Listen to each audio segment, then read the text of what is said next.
Hello everybody, मैं यदुराज सिंह पाल, मैं अंग्रेजी का टीचर हूँ और मैं आपके लिए लेकर के आया हूँ अंग्रेजी शिक्षण का एक ऐसा कार्यक्रम जिसमें अंग्रेजी सीखने में बच्चों को कहीं पर किसी भी प्रकार की कोई कठिनाई, किसी भी प्रकार की कोई समस्या नहीं रहेगी। ये मूल रूप से अभी प्रारंभ में ये कार्यक्रम मैं परिषदीय बच्चों के लिए चला रहा हूँ। ऐसे बच्चे जिन्हें अंग्रेजी सीखने में बहुत अधिक समस्या आती है, अंग्रेजी सीखने में जिनको बहुत अधिक कठिनाई होती है, ऐसे बच्चों के लिए ये कार्यक्रम अभी फ़िलहाल मैं चला रहा हूँ, जिसमें हम कक्षा 3 से लेकर के, अगर हम चाहें तो 1-2 को भी शामिल कर सकते हैं, इस तरीके की चीज़ें हमने डाली हैं। कक्षा 3 से लेकर के कक्षा 8 तक के किसी भी बच्चे को बहुत ही आसानी से, इस तरीके से जैसे कि आप हिंदी सिखाते हैं, इस तरीके से बच्चे को आप अंग्रेजी सिखा सकते हैं। हमारे इस कार्यक्रम को, जिसको हमने नाम दिया है phonic method of English reading, तो ये phonic method of English reading हमारा पूरा का पूरा साउंड पर बेस्ड है, फोनिक मेथड है इसमें। तो अब यहाँ पर मैं सबसे पहले कुछ चीज़ों को डिस्कस करना चाहता हूँ, और जिन चीज़ों को मैं डिस्कस करना चाहता हूँ वो चीज़ें ये हैं कि चाहे हमारे प्राइमरी यानी प्राथमिक विद्यालयों के बच्चे हों, चाहे किसी भी स्तर के बच्चे हों, इवन एडवांस लेवल के लर्नर्स हों, कोई व्यक्ति ये नहीं कह सकता है कि हमें अंग्रेजी कठिन नहीं लगती है। हर वो व्यक्ति जो हिंदी के बाद में अंग्रेजी सीख रहा है या किसी दूसरी भारतीय भाषा के बाद में अंग्रेजी सीख रहा है, उसे अंग्रेजी कठिन लगती है। और अंग्रेजी कठिन लगने का कारण क्या है, यहाँ पर मैं पहले अंग्रेजी कठिन लगने के कुछ कारणों को मैं डिस्कस करता हूँ। तो सबसे पहला कारण तो अंग्रेजी का ये है कि there are more sounds than letters in English. अंग्रेजी में जो लेटर्स हैं,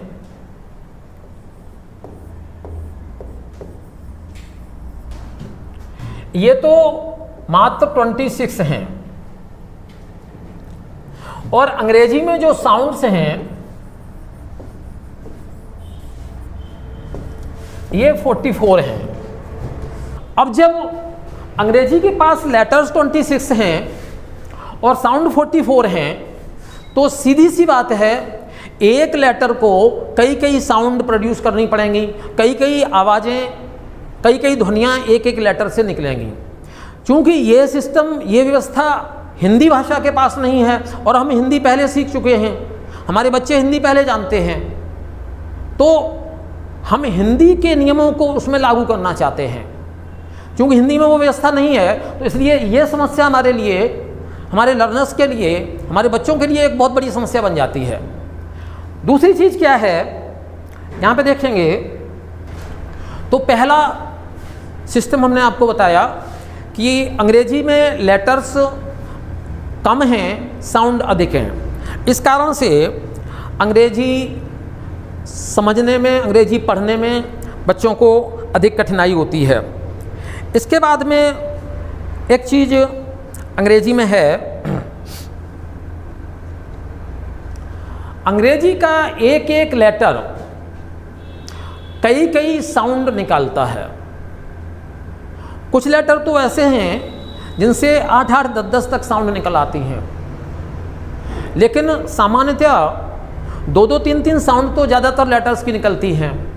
तो ये डिसाइड करना बच्चों को बहुत मुश्किल हो जाता है कि ये लेटर किस परिस्थिति में, कहाँ पर कौन सी साउंड, कौन सी आवाज़ निकालेगा।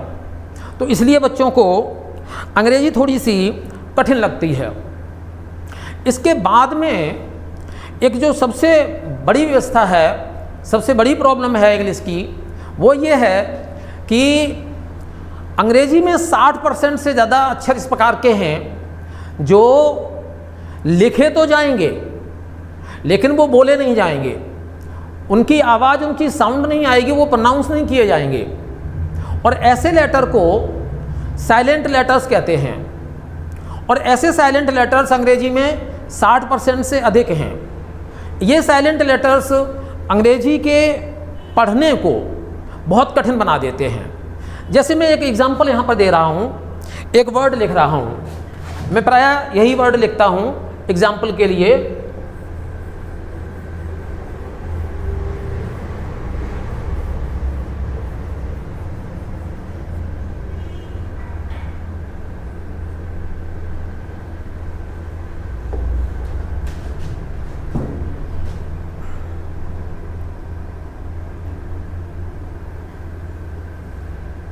फिर से देख लेते हैं इसको।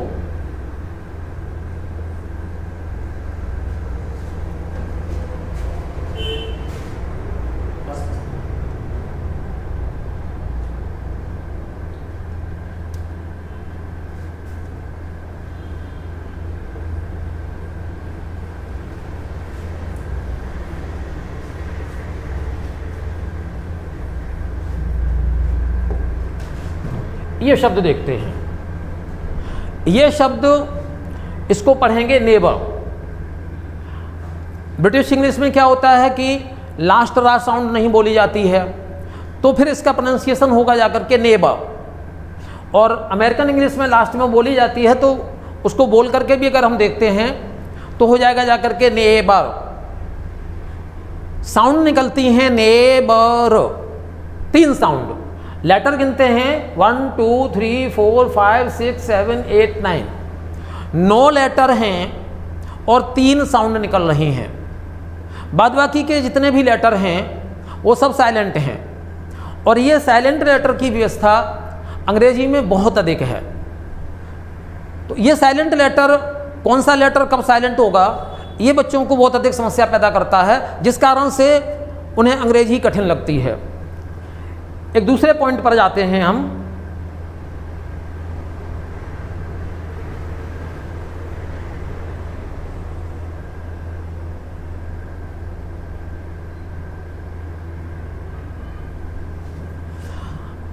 एक सिस्टम अंग्रेजी के पास है लेकिन वो हिंदी के पास नहीं है, हिंदी भाषा में वो व्यवस्था नहीं है। इसे यहां पर हम एक नाम दे रहे हैं, डाइग्राफ, ट्राइग्राफ, टेट्राग्राफ। देखिए जरा,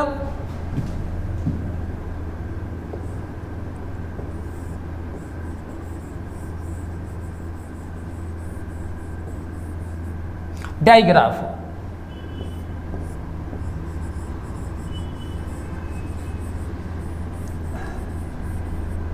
ट्राइग्राफ,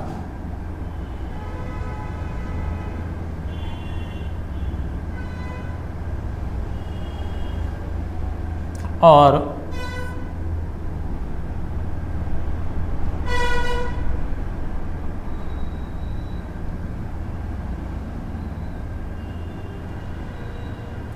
ये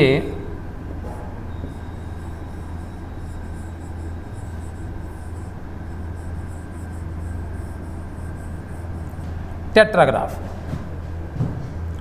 अब इन तीनों चीज़ों को मैं इस तरीके के उदाहरण देकर के समझाता हूं जो बच्चों के स्तर के हैं। तो सबसे पहले हम समझते हैं कि ये डाइग्राफ क्या है, इसको थोड़ा सा समझते हैं।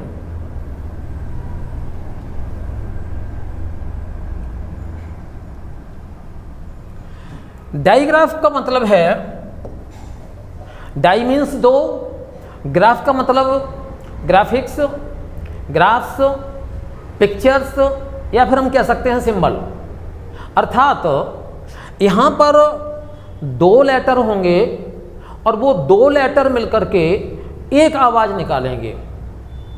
ये अंग्रेजी में बहुत ज़्यादा है, हिंदी के पास ऐसी व्यवस्था नहीं है। हिंदी में अगर 2 लेटर लिखे हैं, 2 अक्षर लिखे गए हैं, तो दोनों को हम प्रोनाउंस करेंगे, दोनों का उच्चारण करेंगे। 3 लिखे गए हैं, तीनों का करेंगे। लेकिन अंग्रेजी में इस तरीके का है। बच्चों के स्तर का छोटा सा उदाहरण देते हैं कि अगर हम इसको पढ़ेंगे तो ये है दिस। अब अगर हम इतने वाले हिस्से को देखते हैं तो ये है द। आवाज एक है द, लेकिन लेटर 2 हैं। एक और ले लेते हैं बिल्कुल इसी से मिलता जुलता। अब इसको देखते हैं, ये है थिन। अगर इतने को पढ़ते हैं तो ये थ हो जाता है, लेकिन यहाँ पर देखें तो लेटर 2 हैं, आवाज़ 1 है। अब एक चीज़ और देखते हैं जो हिंदी भाषा में नहीं अंग्रेजी में है। Same type of letters, same type of combination of letters, एक तरीके के ही अक्षरों का समूह, एक तरीके के ही अक्षर हमेशा एक ही आवाज़ निकालेंगे, ये भी नहीं संभव है, ये भी नहीं होता है अंग्रेजी में। जैसे उदाहरण के लिए यहाँ पर TH को अगर हम देखें तो यहाँ पर TH जो है वो द आवाज़ निकाल रहा है, और यहाँ पर TH अगर हम देखें तो यहाँ पर TH था निकाल रहा है। लगभग एक जैसी परिस्थितियाँ हैं। THIS, यहाँ पर S है और यहाँ पर N है, केवल एक लेटर का डिफरेंस है, और इस एक लेटर के डिफरेंस से यहाँ पर द हो गया, यहाँ पर था हो गया। अब जो बच्चा हिंदी माध्यम से या जिसने हिंदी पहले सीखी है उसको अगर हम ये पढ़ाएंगे दिस, और उसके बाद बगैर कुछ कहे हुए हमने अगर ये वर्ड लिख दिया तो निश्चित तौर से बच्चा इसको दिन पढ़ेगा। और अगर हमने ये वाला पहले पढ़ा दिया और उसको बताया कि ये थिन है बेटा, तो निश्चित तौर से इसके बाद में बच्चा जब इसे पढ़ेगा तो इसको भी वो थिस पढ़ेगा। क्यों? क्योंकि वो पैटर्न बनाना चाहता है, वो पैटर्न जो हिंदी में उसने सीखा है, हिंदी पहले उसने सीखी है। तो ये चीज़ें जो है ना वो बच्चों को अंग्रेजी कठिन बना देती हैं, बच्चों के लिए अंग्रेजी। तो ये डायग्राफ का हमने आपको एग्जांपल दिया। एक वर्ड और दे देते हैं, देखिएगा। ये क्या पढ़ेंगे? इसको रिच पढ़ेंगे। अगर हम इतने को पढ़ते हैं तो ये है च, आवाज़ है 1, साउंड है 1, लेकिन लेटर 2 हैं। तो इस प्रकार से अंग्रेजी में इस प्रकार के वर्ड्स की भरमार है। डायग्राफ्स 2 लेटर होंगे, आवाज़ 1 होगी। एक तो ये समस्या पैदा करती है। आगे बढ़ते हैं इस पर और हम अगला आपको समझाने की कोशिश करते हैं कि ट्राइग्राफ क्या है। देखें जरा,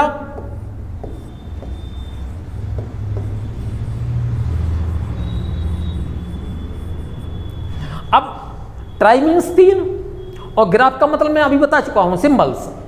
यहां पर हम सिंबल्स लेंगे तो सिंबल्स तो होंगे 3, अर्थात लेटर्स तो होंगे 3, लेकिन वो साउंड 1 निकालेंगे, आवाज 1 निकालेंगे। कुछ एग्जांपल्स देता हूं मैं यहां पर।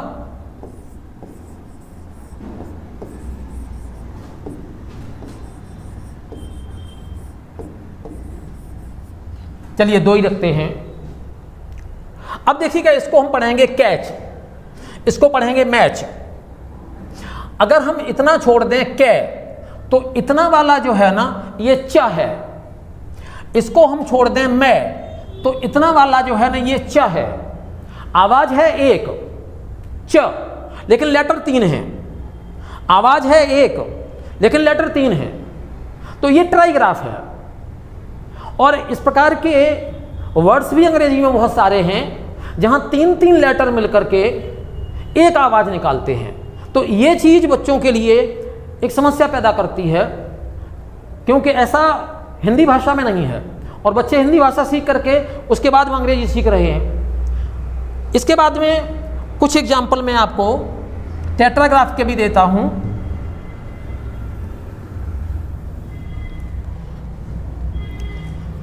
देखिएगा,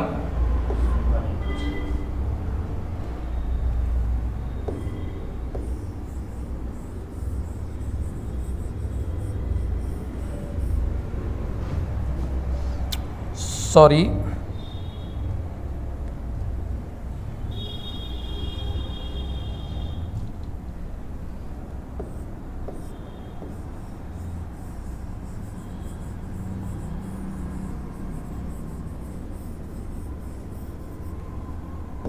टेट्राग्राफ। अब टेट्रा मीन्स होता है 4, और ग्राफ का मतलब यहां पे हम सिंबल्स लेंगे, सिंबल्स का मतलब यहां पे हम लेटर्स ही लेंगे। तो लेटर तो होंगे 4, लेकिन उनसे साउंड निकलेगी 1। अब इसमें आकर के बच्चे ही नहीं बल्कि जो एडवांस लर्नर्स हैं वो भी कंफ्यूज हो जाते हैं। जो उनके सर्किल के, जो उनके नॉलेज क्षेत्र के वर्ड्स हैं उनमें कोई प्रॉब्लम नहीं आती है, लेकिन जैसे ही कोई नए वर्ड्स इस प्रकार के आते हैं तो सबके सामने प्रॉब्लम आती है कि प्रोनाउंसिएशन क्या हो। बच्चों के स्तर का मैं एक शब्द दे रहा हूं यहां पर,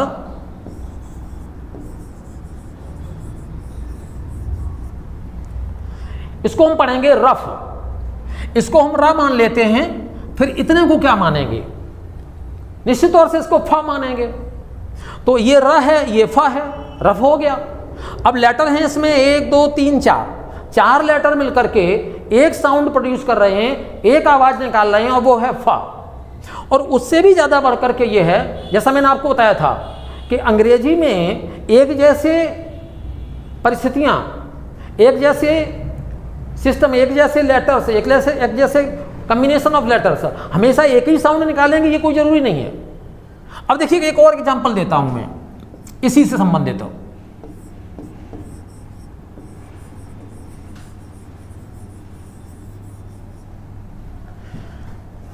इसको पढ़ेंगे थ्रू।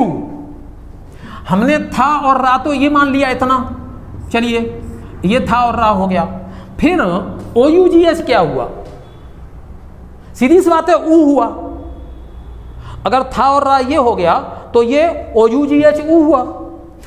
क्या सिमिलरिटी है देखिए जरा, यहां पर OUGH फा है और यहां पर OUGH ऊ है। एक और एग्जांपल अगर ले लें इसी का,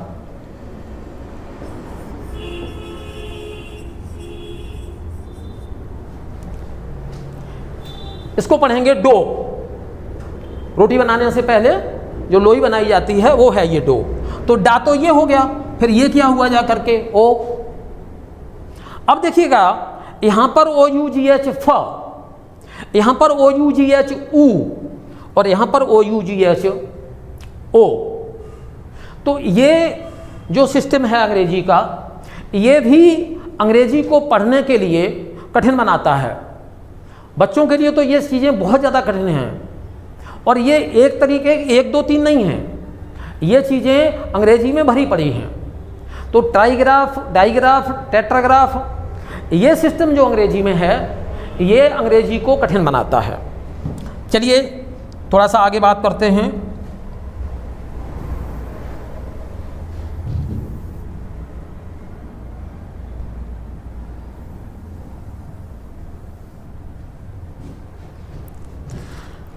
इसके बाद में अंग्रेजी में एक व्यवस्था और है।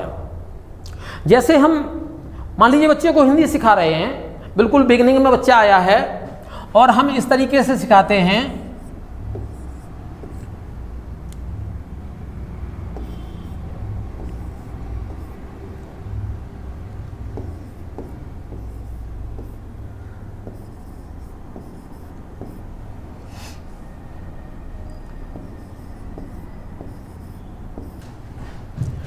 एक लेटर कॉमन है, एक हम बढ़ाते गए तो बच्चा इसको ब्लेंडिंग इसको जोड़ करके बड़े आसानी से पढ़ पाएगा।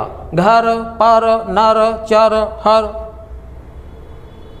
लेकिन अंग्रेजी में इस प्रकार की व्यवस्था नहीं है कि एक प्रकार का हम पैटर्न बनाएं और वो उसी तरीके से आगे बढ़ता जाए। देखिए मैं बना के दिखाता हूं।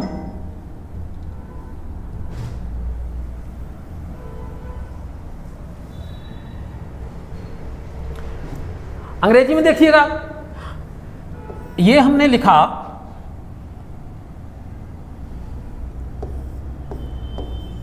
ये हमने लिखा तो ये टू होगा, ये लिखा तो ये डू होगा। लेकिन जब बिल्कुल सेम चीजें चल रही हैं, एक कॉमन है और एक बढ़ रहा है, लेकिन इसको हम गो पढ़ेंगे, इसको नो पढ़ेंगे। हिंदी में एक पैटर्न चलता है, अंग्रेजी में वो पैटर्न कहीं कहीं पर जाकर के टूट जाता है। एक चीज को समझ करके हम उसी को आगे, उसी नियम को आगे नहीं फॉलो कर सकते हैं। तो ये बहुत सी चीजें हैं जो अंग्रेजी को कठिन बनाती हैं, चाहे वो बिगिनर्स हों और चाहे वो एडवांस लर्नर्स हों। अब मैंने यहाँ पर अंग्रेजी को बहुत सरल तरीके से, जैसे मैंने अभी यहाँ पे समझाया था, हिंदी में एक पैटर्न की तरीके से, तो अंग्रेजी को छोटे बच्चों को सीखने के लिए, खास तौर से बिगिनर्स के लिए, एक ऐसा पैटर्न डेवलप किया। मैं ये नहीं कहूँगा कि मैंने डेवलप किया है, एक ऐसा ऑलरेडी चलने वाला पैटर्न जिसमें मैंने कुछ इनोवेटिव आइडियाज़ अपने जोड़ करके और बच्चों के स्तर का बनाया है, और उसको मैंने नाम दिया है phonic method of English learning.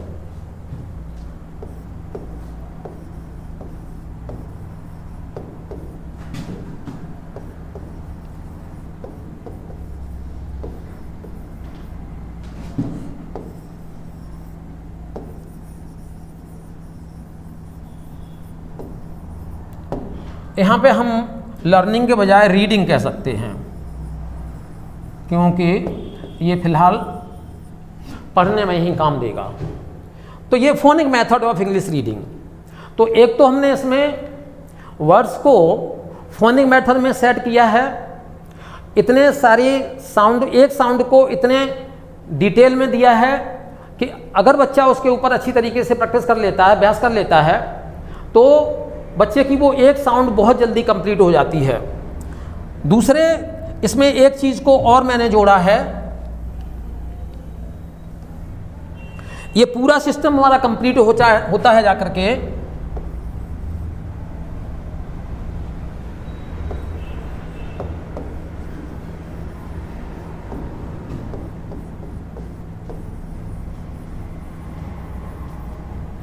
Sight words की हेल्प से। हर बार जब मैं एक साउंड दूंगा तो उसमें कुछ साइट वर्ड्स पहले से बच्चों को बता दूंगा, जहां से मैं सेंटेंस बिगिन करूंगा कि ये साइट वर्ड्स हैं, अर्थात वे वो वर्ड्स होंगे जो उस फोनिक सिस्टम में नहीं होंगे, लेकिन सेंटेंसेस चूंकि उसी साउंड पर सब बनाए गए हैं, तो इसलिए वो सारे के सारे वर्ड्स जो है ना वो उसमें यूज होंगे। तो इस तरीके से ये पूरा सिस्टम हमारा चलेगा फोनिक मेथड के साथ में साइट वर्ड्स को मिला करके। साइट वर्ड्स इस समय हमारे पास जो कक्षा 1 और 2 में जो बुक्स आई हैं मृदंग, उसके अंत में, हर चैप्टर के अंत में साइट वर्ड्स दिए हैं। उस चैप्टर में जो भी साइट वर्ड्स यूज किए गए हैं, साइट वर्ड्स को हम इस तरीके से डिफाइन कर सकते हैं कि ये हाई फ्रीक्वेंसी वर्ड्स होते हैं, ये ऑफन अकरिंग वर्ड्स होते हैं, सेंटेंस में ये प्रायः इनका प्रयोग किया जाता है, इनके बिना सेंटेंस का पूरा हो पाना बहुत संभव नहीं हो पाता है, और ये साइट वर्ड्स बहुत हैं। तो जितने जितने साइट वर्ड्स किसी साउंड के बीच में आते जाएंगे, उतने साइट वर्ड्स को मैं शुरुआत में रखता जाऊंगा। तो इस तरीके से ये पूरा का पूरा मेरा इंग्लिश रीडिंग सिखाने पर पहले केंद्रित रहेगा। सारी की सारी साउंड्स को कंप्लीट करूंगा, और इस साउंड्स के अलावा भी इसमें बहुत सी चीज़ें आएंगी। डाइग्राफ को कंप्लीट करूंगा, ट्राइग्राफ को, टेट्राग्राफ को, इनको कंप्लीट करूंगा। वर्ड्स की जो एंड पोजीशन, प्रोनाउंसिएशन है, उनको देखूंगा। वर्ड्स के जो साइलेंट लेटर सिस्टम है उसके ऊपर मैं बनाऊंगा वीडियोस, उसके ऊपर मैं बात करूंगा। तो इस प्रकार से पहला फोकस मेरा ये रहेगा कि किस तरीके से हमारे यहाँ कक्षा 1 से ही बच्चा अंग्रेजी को पढ़ना आरंभ कर दे, और कक्षा 3, 4, 5 तक पहुँचते पहुँचते वो फ्लुएंटली अंग्रेजी को पढ़ने लगे। 6, 7, 8 तक पहुँचते पहुँचते उसकी फ्लुएंसी स्टैंडर्ड लेवल पर पहुँच जाए। जबकि आज क्या पाया जाता है, आज हमारे यहाँ अगर हम देखते हैं तो 6, 7, 8 के बच्चे भी अच्छी तरीके से अंग्रेजी को नहीं पढ़ पा रहे हैं, यानी उससे और आगे निकल जाते हैं, तब भी अंग्रेजी की स्थिति यही है। तो ये मेरा पूरा कार्यक्रम अंग्रेजी रीडिंग को बहुत ही इजी बनाएगा, बहुत ही सरल बनाएगा। बच्चे हिंदी की तरीके से अंग्रेजी को पढ़ पाएंगे। जब इतना पूरा समाप्त हो जाएगा, इसको मैं बंद नहीं करने वाला हूँ, इसको मैं आगे ले करके जाऊँगा। इसके बाद में फिर मैं उनकी ग्रामर से रिलेटेड, उनकी ट्रांसलेशन से रिलेटेड, उनकी अंग्रेजी की दूसरी जो थिंग्स हैं उनसे रिलेटेड जो उनकी प्रॉब्लम्स हैं, मैं उन पर मैं बात करूंगा। तो आज तो मैं इंट्रोडक्शन में मैं यही बताने जा रहा था कि मैंने जो सिस्टम आरंभ किया है, ये मेरा phonic method of English reading, और इसको पूरा समझने के लिए अगर आप ये चाहते हैं कि आपके विद्यालय के बच्चे, आपके अपने घर के परिवार के बच्चे घर पर रह कर के ही इसको सीखें, तो इसको मैं आज के बाद अपने चैनल पर लॉन्च करने जा रहा हूँ, चैनल पर इनको डालने जा रहा हूँ और मेरे चैनल का नाम है इनोवेटिव इंग्लिश वर्ल्ड। तो आपसे सबसे निवेदन है, रिक्वेस्ट है कि अधिक से अधिक संख्या में, चाहे आप टीचर हों, चाहे आप गार्जियंस हों, आप अधिक से अधिक संख्या में इस चैनल को सब्सक्राइब करें। अपने अगर टीचर हैं तो अपने क्लास के बच्चों को, जो ऊपर की क्लास के बच्चे हैं 6, 7, 8 के, उनको इसके बारे में बताएं, उनको सब्सक्राइब करवाएं। इसको जिन विद्यालयों में स्मार्ट बोर्ड लगा हुआ है इस तरीके का, तो वो इस पर चला करके यूट्यूब पर दिखा सकते हैं। तो इसको ज़्यादा से ज़्यादा सब्सक्राइब करिएगा हमारे इस चैनल को। बहुत बहुत धन्यवाद। आज के लिए इतना ही। अब अगले वीडियो में हम अपने पूरे कार्यक्रम पर आ जाएंगे। धन्यवाद।